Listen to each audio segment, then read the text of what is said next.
dia akan datang, tapi saya harus bisa menunggu ya keterangan biar enak lah teman-teman semua ya, karena ini juga harus ada semacam koridornya yang baik lah. Nah, kalau kita berbicara tentang Oli Romeni, ya ini adalah pemain yang memang bisa dikatakan sudah matang. Usianya dalam usia produktifnya kan.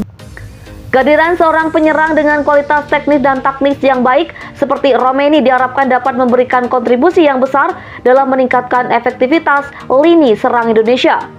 Selain itu, Romeni juga berpengalaman di Eropa dapat memberikan pelajaran berharga bagi pemain muda Indonesia. Pemain muda yang ingin mengembangkan karir mereka seringkali mengidolakan pemain dengan kualitas tinggi dan pengalaman internasional. Dengan adanya Romeni diharapkan ada peningkatan dalam aspek mental, teknik, dan pemahaman taktik yang akan ditularkan kepada generasi muda sepak bola Indonesia. Peran PSSI dan pemerintah dalam proses naturalisasi. Keputusan untuk menaturalisasi Oli Romeni tentu tidak bisa terlepas dari peran besar yang dimainkan oleh PSSI dan pemerintah Indonesia. PSSI sebagai Federasi Sepak Bola Indonesia memiliki tugas untuk memastikan bahwa pemain asing yang dinaturalisasi dapat memenuhi persyaratan teknis dan administratif yang diperlukan untuk memperkuat tim nasional. Pemerintah Indonesia melalui Kementerian Hukum dan HAM juga berperan penting dalam memberikan dukungan bagi proses naturalisasi tersebut. Mereka harus memastikan bahwa Romeni memenuhi semua persyaratan hukum untuk menjadi WNI. Selain itu, pemerintah juga akan memantau apakah naturalisasi ini memberikan dampak positif bagi sepak bola Indonesia dan negara secara keseluruhan.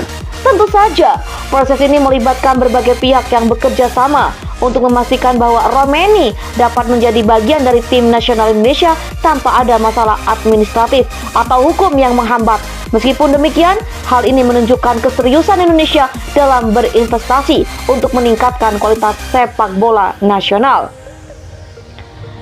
Meskipun langkah ini disambut positif oleh sebagian besar pihak, ada juga kritik dan kontroversi yang muncul terkait dengan naturalisasi pemain asing. Beberapa pihak memberikan pendapat bahwa lebih baik memberikan kesempatan kepada pemain-pemain lokal untuk berkembang dan memperkuat tim nasional. Mereka khawatir bahwa naturalisasi pemain asing akan mengurangi ruang bagi pemain muda Indonesia untuk bermain di tim nasional. Namun perlu dicatat bahwa naturalisasi pemain asing terutama yang memiliki pengalaman internasional bukanlah hal baru dalam sepak bola dunia.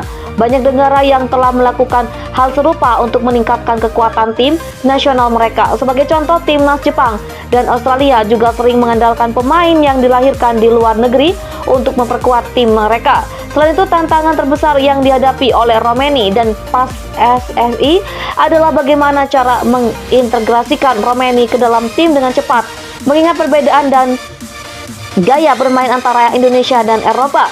Sebuah adaptasi yang baik antara Romeni dan pemain lokal akan sangat penting untuk menciptakan chemistry yang solid di lapangan. Dengan hadirnya Oli Romeni dalam tim nasional Indonesia, harapan besar tentu ada di pundak pemain ini. Di bawah asuhan pelatih timnas Romeni akan diharapkan bisa menjadi penyerang utama yang tajam, bisa bekerja sama dengan pemain lokal, serta membantu Indonesia meraih prestasi di ajang-ajang internasional seperti Piala Asia dan kualifikasi Piala Dunia. Tidak hanya sebagai pemain, Romeni juga dapat berperan sebagai pemimpin dalam tim, memberikan pengalaman dan wawasan kepada rekan-rekannya, serta menginspirasi generasi muda Indonesia yang bercita-cita menjadi pesepak bola profesional. Kehadirannya akan menjadi salah satu momen penting dalam sejarah sepak bola Indonesia yang diharapkan menjadi langkah awal untuk perubahan besar ke depannya.